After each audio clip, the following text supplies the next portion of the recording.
الكريم، مرحبا بكم في هذا اللقاء الرمضاني المبارك الذي ينظمه المركب الرياضي الجواري خليفي الربيعي أولمبياد الشباب في رحاب رمضان الطبعة الثالثة، حيث يجتمع الإبداع مع التحدي والكلمة مع التأثير، لنكتشف معا من سيعتلي منصة التميز في مسابقة أحسن مذيع.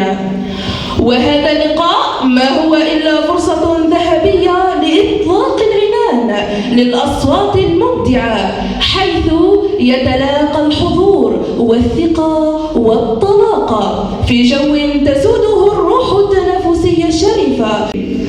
وخير ما نستهل به يومنا هذا آيات بينات من الذكر الحكيم يتلوها على مسامعكم القارئ غدير المعتز بالله، فليتفضل مشكورا مأجورا.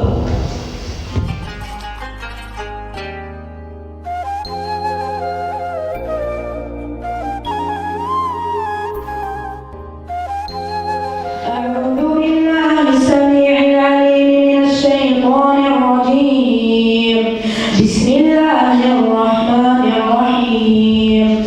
الله نور السماوات والأرض، مثل نوره كمشكاة فيها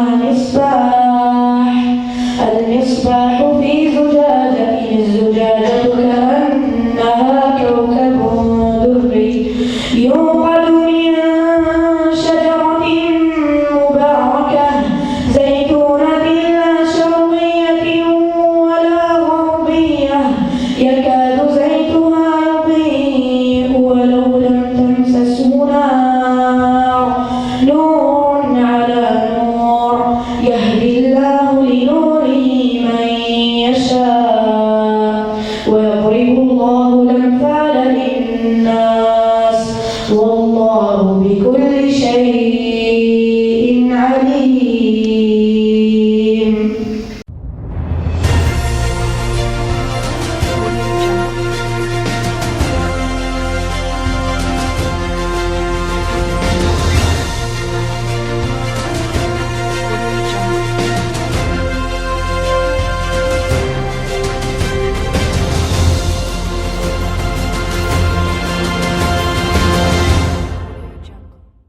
والآن دعونا نقف جميعا وقفة إجلال واحترام، نرفع رؤوسا عاليا ونملأ قلوبنا فخرا لنستمع إلى النشيد الوطني الجزائري رمز العزة والكرامة.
مارس هو يوم كتب فيه أجدادنا تاريخا من المجد والتضحية، يوم انتصرت فيه الإرادة على الظلم واستعادت الجزائر حريتها بدماء الشهداء.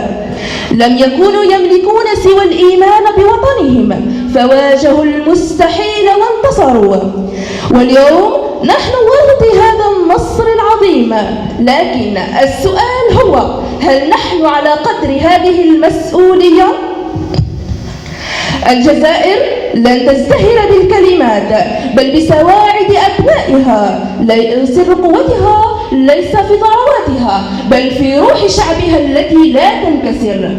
فلنجعل من هذا اليوم نقطة انطلاق، نعمل، نبني ونرفع راية الجزائر عاليا. تحيا الجزائر حرة شامخة وأبدا لا تنهزم. وفي هذه المناسبة العظيمة لا يوجد أجمل من أصوات بريئة تعبر عن حبها لهذا الوطن وتردد ألحان الفخر والاعتزاز. والآن نترككم مع المنخرط إسماعيل عبد الباري من المركب الرياضي الجواري خليفي ربيعي الذي سيتحفنا بأنشودة أنا ابن. أخذت ببحر كبير وقلت أنزل الشهيد أبي صار نجما منير أبي صار نجما منير يضيء لشعب مجيد. أنا ابن الشهيد أبي يا حبيب الفؤاد مضيت بدرب الجهاد شهيدا لتحيا البلاد ويسطع فجر جديد. أنا ابن الشهيد أبي يا حبيب الفؤاد مضيت بدرب الجهاد شهيدا لتحيا البلاد ويسطع فجر جديد. أنا ابن الشهيد.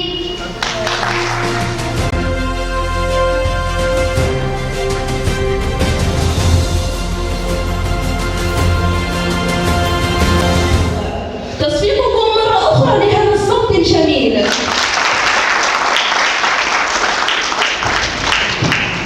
تحيا الجزائر وتحيا مواهبها الصاعدة. وفي هذه اللحظة نستحضر أمجاد الجزائر في أبيات تحمل بين حروفها العزة والفخر. هي الجزائر والتاريخ يشهدها يوم الكفاح وسيف النصر يعقدها. أرواحها سطرت في الأرض ملحمة والمجد بالإصرار والإيمان يخلدها. ثارت فأشرقت الدنيا بموقفها وقادها المجد والأحرار تشهدها. تحيا الشعوب إذا بالعزم واصلت درب الكرامة والتاريخ يمجدها. حضورنا الكريم، وكما أن الجزائر ولدت من رحم الثورة فإن غزة اليوم تكتب ملاحم البطولة ببنائها الزكية. غزة جرح ينزف لكنه لا يموت، مدينة ترفض أن تكسر، وأرض لم تنحني رغم القصف والحصار. غزة اليوم ليست مجرد اسم بل صرخة حرية في وجه الظلم، رمز صمود لا ينكسر ونور أمل في عتمة الدمار. أطفال غزة اليوم يشبهون أطفال الجزائر بالأمس، يحملون في قلوبهم الأمل رغم الجراح وفي أعينهم العزة رغم الألم. وكما أنشد أطفال الجزائر لفخرهم بوطنهم فإن أطفالنا اليوم يهدون أصواتهم لغزة يعبروا عن تضامنهم مع شعبها الصامد. والآن نترككم مع المنخرطة إسماعيل جودي من المركب الرياضي الجواري خليفي ربيعي التي ستؤدي لنا أنشودة لما نستشهد بالروح الجنة.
أول شيء هو الصوت. أول تقييم راح يكون على الصوت. ثاني تقييم راح يكون على اللغة والحضور والأداء. 5 نقاط. واضح؟ الصوت هو الأول، اللغة، الأداء والحضور. 5 نقاط كاملة إن شاء الله، وربنا يوفقك. سحنون الشريف فلتتفضل إلى المنصة. إليكم موجز الأخبار. أشرف رئيس الجمهورية السيد عبد المجيد تبون على مراسم تدشين رابع مصنع لتحلية مياه البحر بكافجرة 2 بطاقة إنتاجية تقدر ب300,000 متر مكعب يوميا، ليعزز بذلك قدرة الجزائر بحكم 1.2 مليار متر مكعب يوميا. بسواعد شبابها الجزائر ترفع التحدي وتواصل السعي نحو تحقيق أمنها المالي. الخبر الثاني، أشرف السيد بن عبد الله شيب الضوبالي ولاية أم البواقي رفقة السلطات المدنية والعسكرية، الأسرة القضائية والأسرة الجامعية وفعالية المجتمع المدني على افتتاح اليوم الدراسي حول الدفع بعلم الدستورية في التجربة الجزائرية، والذي نظمه مجلس قضاء أم البواقي بالتنسيق مع جامعة البطل العربي بن هيدي. الخبر الثالث، إحياء للذكرى 54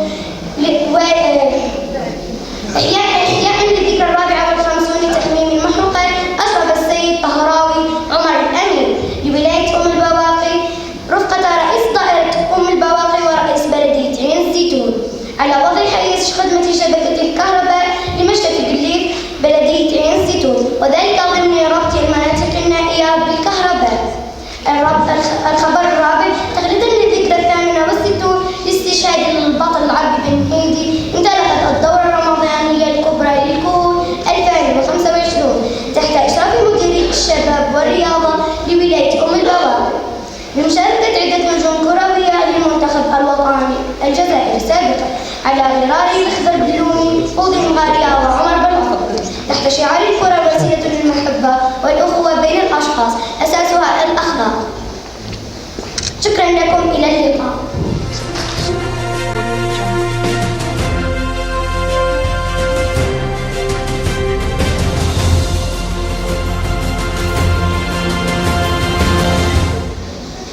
السلام عليكم وأهلا بكم إلى موجة الأخبار. في الخبر الأول، أشرف رئيس الجمهورية السيد عبد المجيد تبون على مراسم تدشين رابع مصنع لتحلية مياه البحر بكارجانات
فليتفضل مشكورا.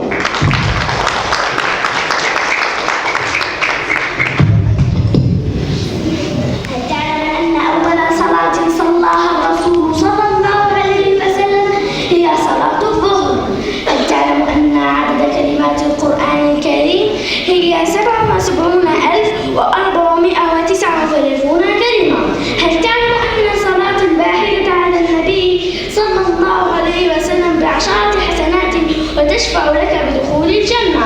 هل تعلم أنك إذا صليت صلاة الفجر سوف تكون في ذمة الله؟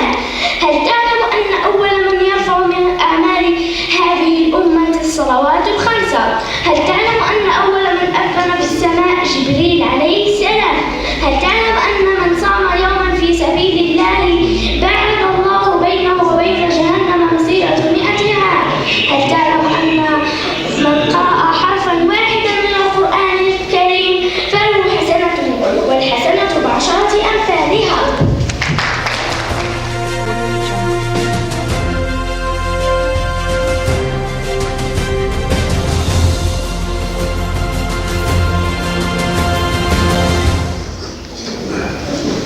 موجز لأهم الأنباء. السلام عليكم.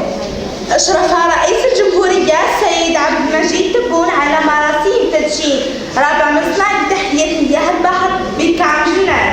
2. بطاقة الإنتاجية تقدر ب300,000 متر مكعب يوميا ليعزز بذلك قدرات الجزائر من ماء الشرب بالإجمال 1.2 مليار متر مكعب يوميا. بسواعد شبابها ترفع التحدي وتواصل السعي نحو تحقيق أمنها المائي. محليا أشرف السيد بن عبد الله شايب الدور والي ولاية أم البواقي رفقة السلطات المدنية والعسكرية الأسرة القضائية والأسرة الجامعية وفعاليات المجتمع المدني على افتتاح اليوم الدراسي حول دفع بعدم الدستورية في التجربة الجزائرية والذي نظمه المجلس القضائي أم البواقي بالتنسيق مع جامعة الشهيد بطل محمد العربي بن مهدي. وفي موضوع آخر إحياء للذكرى 54 تأمين محروقات أشرف السيد طهراوي عمر أمين العام لولاية أم البواقي رفقة رئيس دائرة أم البواقي ورئيس بلدية زيتون على وضع حيز الخدمة الشبكة الكهرباء لمشرق الليل ببلدية زيتون وذلك ضمن ربط المناطق النائية بالكهرباء. رياضيا وتخليدا للذكرى 68 استشهاد البطل العربي بن مهدي وانطلقت الدورة الرمضانية الكبرى للكهول 2025 تحت إشراف مديرية الشباب والرياضة لولاية أم البواقي بمشاركة عدة نجوم كروية للمنتخب الوطني الجزائري سابقا على غرار الأخضر بلومي فضيل مغارة وعمر بن عطوي تحت شعار الكرة وسيلة للمحبة والأخوة بين الأشخاص أساسها الأخلاق. نهاية الموجز، إلى اللقاء.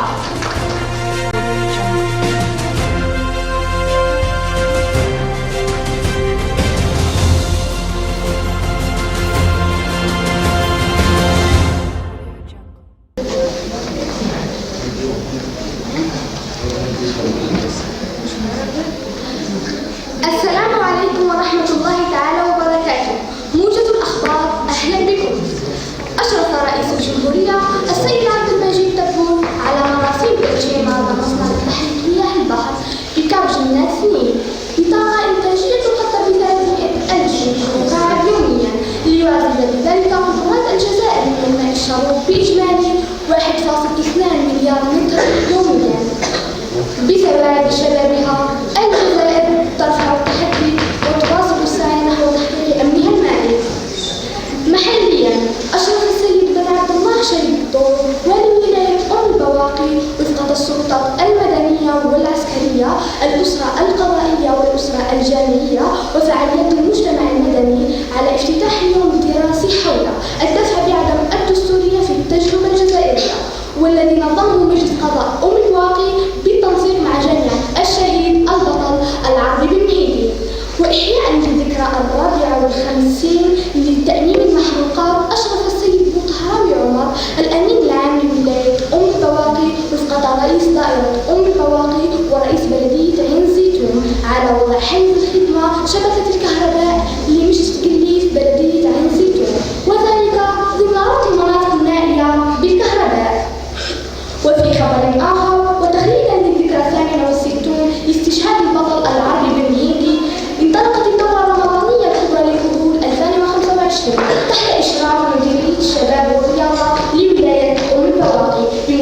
عدة نجوم كروية للمنتخب الوطني الجزائري سابقا على غرار مخضر بلومي، فوضي مغارية وعمر بالعتولي، تحت شعار الكرة وسيلة للمحبة والأخوة بين الأشخاص أساسها الأخلاق.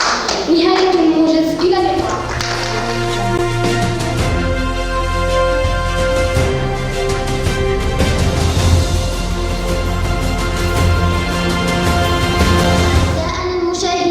مرحبا بكم. موجز إخباري بتقديم صاحب خولة والأخت صاحب نسيمة. أشرف رئيس الجمهورية السيد عبد المجيد تبون على مراسم تدشين رابع مصنع لتحلية مياه البحر بكتاب جنات 2 بطاقة إنتاجية تقدر ب 300,000 متر مكعب يوميا، ليعزز بذلك قدرات الجزائر من الماء الشروب بإجمالي 1.2 مليار متر يوميا. بسواعد شبابها الجزائر ترفع التحدي وتواصل السعي نحو تحقيق أمنها المائي.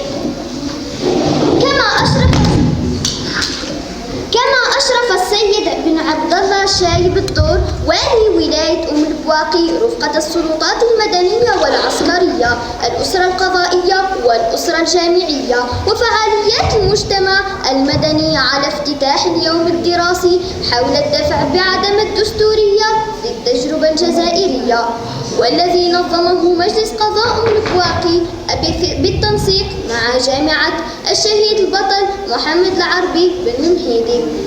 وإحياء للذكرى 54 لتأميم المحروقات، أشرف السيد طهراوي عمر الأمين العام لولاية أم البواقي رفقة رئيس دائرة أم البواقي ورئيس بلدية عين الزيتون على وضع حيز خدمة شبكة الكهرباء لمشتغلي بلدية عين الزيتون، وذلك ضمن ربط المناطق النائية بالكهرباء.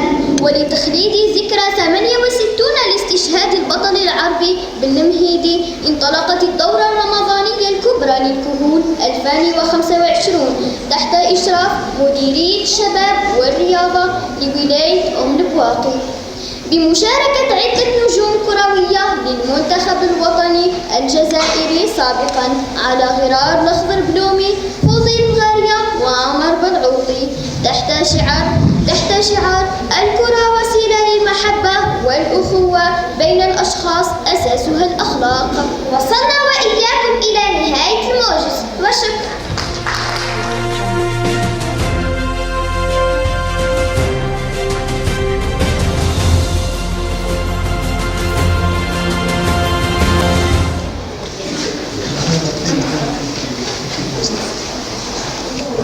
المستمعين الكرام، مباشرة من إذاعة أم البواقي الجهوية مع الموجز الإخباري مع الخبر الأول.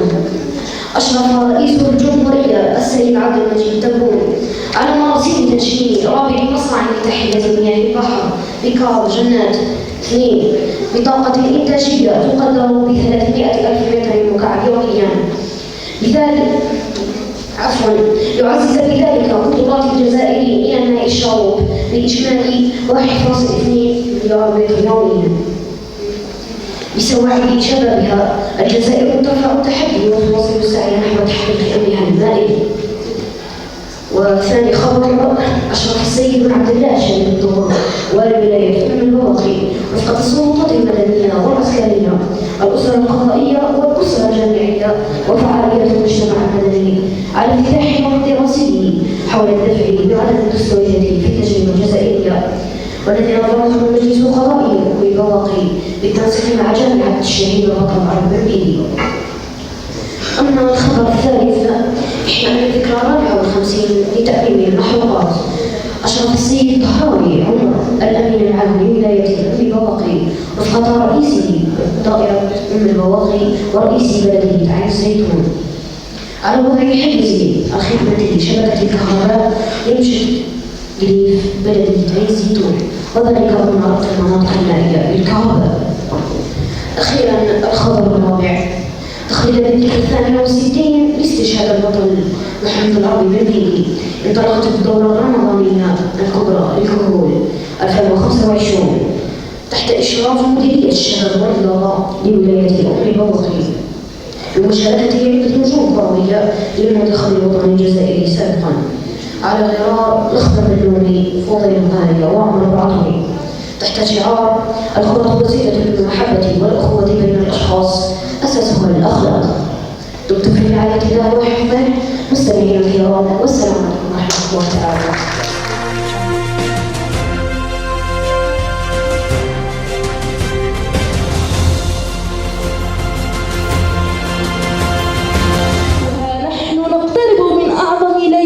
العشر الأواخر التي فيها تتنزل الرحمات وتكتب الأقدار.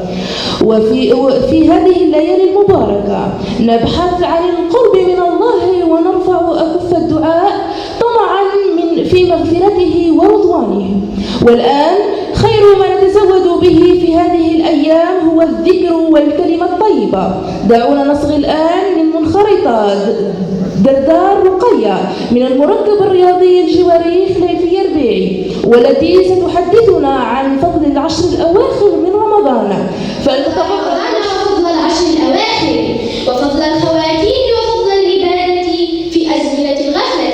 أيام قد تكون فيها ليلة القدر ويكرم فيها الأوفياء، وفيها وعد بالعتق فلا تقبل فيها. إني رأيت أناسا لا يعدونها من رمضان، والناظر إلى حالهم وما يشغلهم فيها يراهم دخلوا في العيد قبل دخوله وخرجوا من رمضان قبل خروجه، إذ لم نقل أخرجوا، وهذا ليس حال موفق حريص. ليلة القدر هي إحدى ليالي رمضان، هي إحدى ليالي العشر الأواخر من شهر رمضان المبارك، وقد أخفاها الله تعالى في هذه العشر ليجتهد المسلمون في العبادة والتقرب إليه. فعلينا الإكثار من الدعاء والتضرع إلى الله وقراءة القرآن الكريم والتدبر في معانيه والقيام بالصلاة والتهجد وإخراج الصدقات. تقبل الله منا ومنكم صالح الأعمال.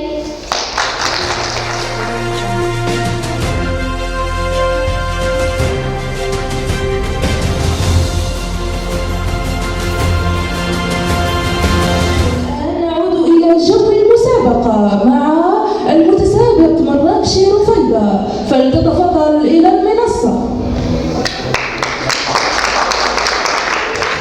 نبدأ بالخبر الأول. أشار رئيس الجمهورية السيد عبد المجيد تبون على مراسم تدشين مراقي المصنع لتحية المياه البحر بكاب جلال 2. إذا قريت جيدا تقدر ب300,000 متر مكعب يوميا، يعزز بذلك قدرات الجزائر من الماء الشرب بإجمالي 1.2 مليار لتر يوميا بسواعد شبابها. الجزائر ترفع التحدي وتواصل السعي نحو تحقيق أمنها المالي. الآن الخبر الثاني. أشار السيد عبد الله الشيخ الدور لولاية أم البواقي رفقة السلطات المدنية والعسكرية، الأسرة القضائية والأسرة الجامعية وتأكيد المجتمع المدني على ابتداء اليوم الدراسي حول الدفعات الدستورية في التجربة الجزائرية، والذين طلبوا مجلس قضاء أم البواقي بالتنسيق مع جامعة الشريف البقري محمد العربي بالمهندسين.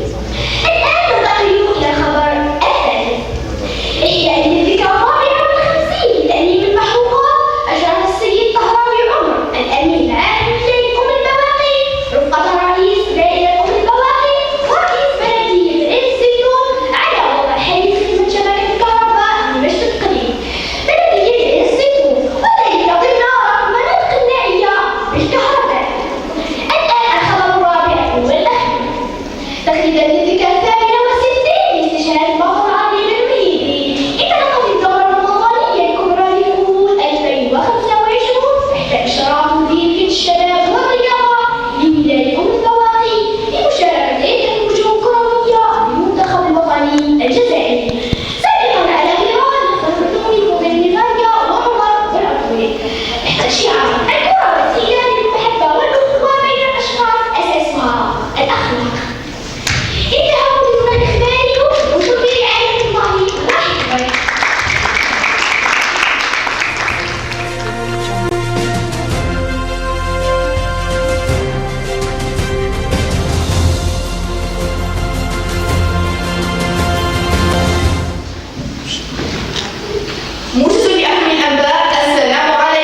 فلتتفضل مشكور. موجز الأخبار. أهلا بكم.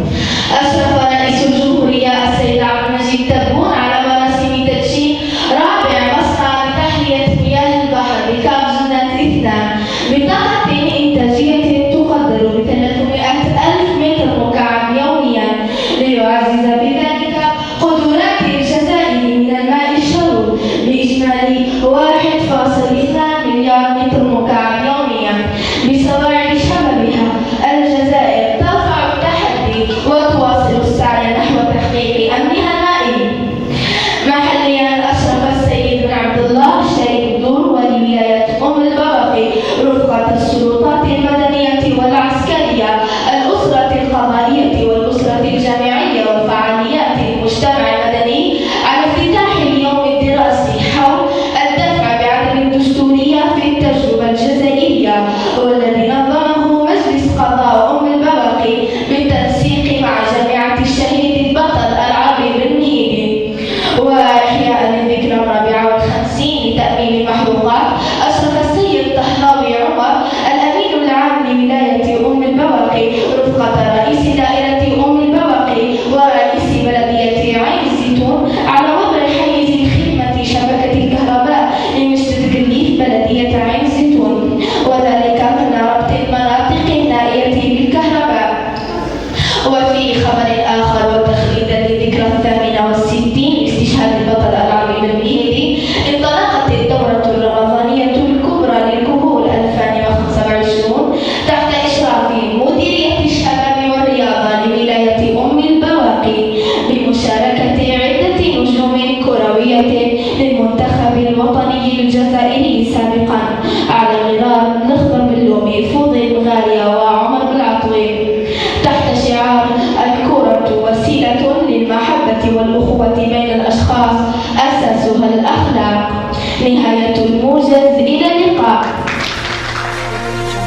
والحكم العادل والتقييم الدقيق من قامة مشهود لها بالخبرة والتميز. بكل تقدير واحترام نحيل الكلمة الآن إلى لجنة التحكيم الموقرة التي ستهتم بخبرتها ورؤيتها في اختيار نجم هذه المسابقة، فلتتفضل وتنيرنا بتقييمها الراقي.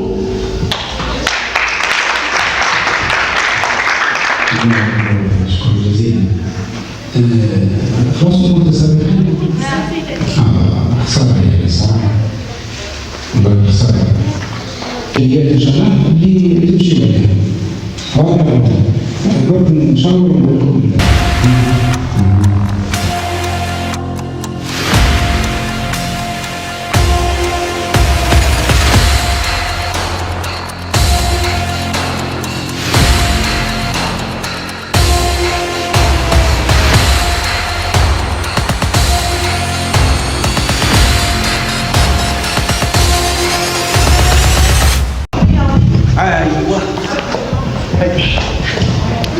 حضورنا الأنيق، كل منافسة لا تكتمل إلا بحكم عادل ونظرة ثاقبة، وهذا ما قدمته لنا اليوم لجنة التحكيم الموقرة من الصحفي المتميز عمار زرارة وشريف زراري. شكرا لكم على جهودكم وعلى نزاهتكم وعلى عطائكم الكريم.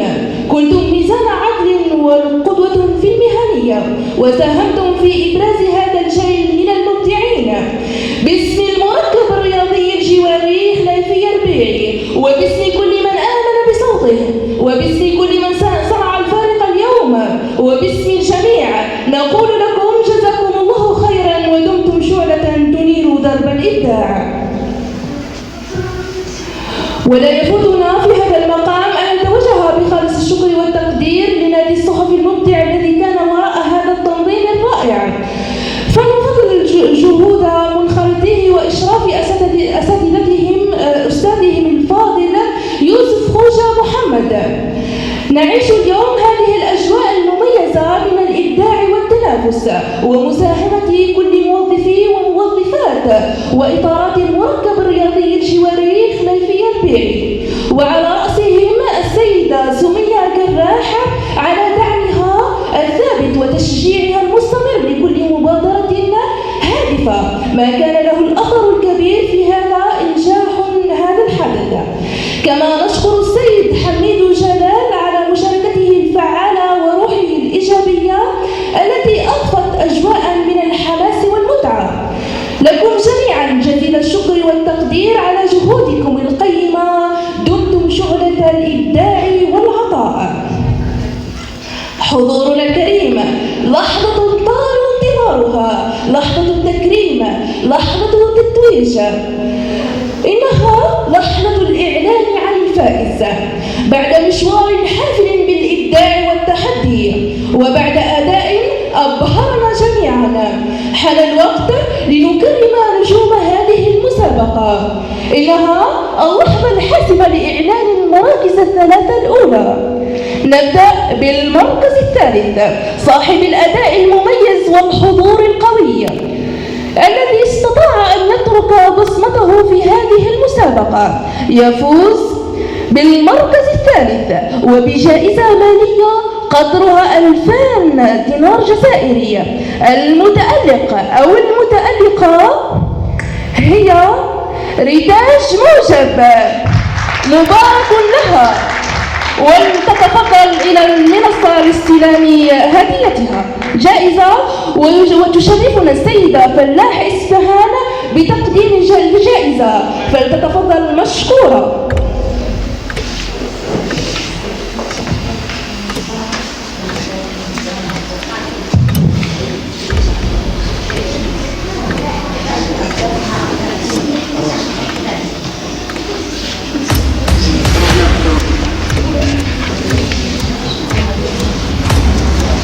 هذا كتركيب.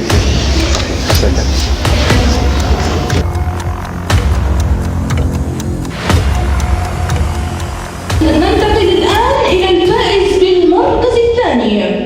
كان أداؤه رائعا، صوته متزنا وأسلوبه ملفتا ليتألق ويحقق المركز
الفائز بالمركز الأول هو أو هي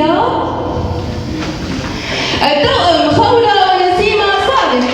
ناسكم لنا وشكرا لتشجيعكم لنا. السلام عليكم أعزائنا المشاهدين، شكرا عليكم لأنكم استمعتم لنا وشكرا لكم. كانوا نجوما أضاءوا هذا الحدث بحضورهم وإبداعهم، فإن تألقت في تقديم الفواصل الهادفة فاستحقوا منا كل التقدير. دعونا نمنحهم لحظة تقدير مستحقة، حيث يسرنا أن نقدم شهادات مشاركة واعتزاز لكل المتسابقين. وقبل هذا نقوم بتكريم لجنة التحكيم الموقرة، فلتتفضل إلى المنصة.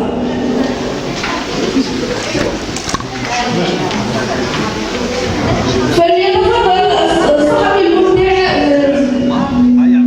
عندي سؤال صغير اتفضل. راكم راضيين؟ شكون اللي ماهوش راضي؟ راضي. الحمد لله. كل فايزين ان شاء الله. تقدير مستحقة للمشاركين، حيث يسرنا أن نقدم شهادات المشاركة واعتزاز لكل المتسابقين، وأيضا لكل من ساهم بفواصل مميزة أضفت رونقا خاصة لهذا اليوم. فليتفضل للمنصة كل متسابق مع مرافقه لاستلام شهاداتهم. تقدير المعاهدة، فليتفضل إلى المنصة. دردار بنات آية الرحمن، فلتتفضل إلى المنصة. دردار رقية، فلتتفضل إلى المنصة أيضا. إسماعيل الجودي، فلتتفضل إلى المنصة. إسماعيل عبد الباري، فليتفضل إلى المنصة. رجيل رقية، فلتتفضل إلى المنصة مع مرافقها. أتمام رهف، فلتتفضل إلى المنصة مع مرافقها. مراكشي رفيدة، فلتتفضل إلى المنصة. صدراتي عبد اللطيف، فليتفضل إلى المنصة مع مرافقه. مراح رقية، وأخيرا تتفضل إلى المنصة مع مرافقها، وشكرا. وتتفضل النصوص ذات المنتهى إلى المنصة، ومدير ماريا إلى المنصة أيضا.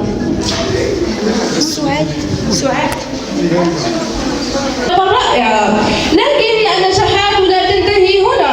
لكل من شارك، لكل من أبدع، لكل من أضفى لمسة خاصة، شكرا لكم. نلتقي في مواعيد قادمة ومسابقات أخرى بمواهب جديدة وإبداع متشدد. إلى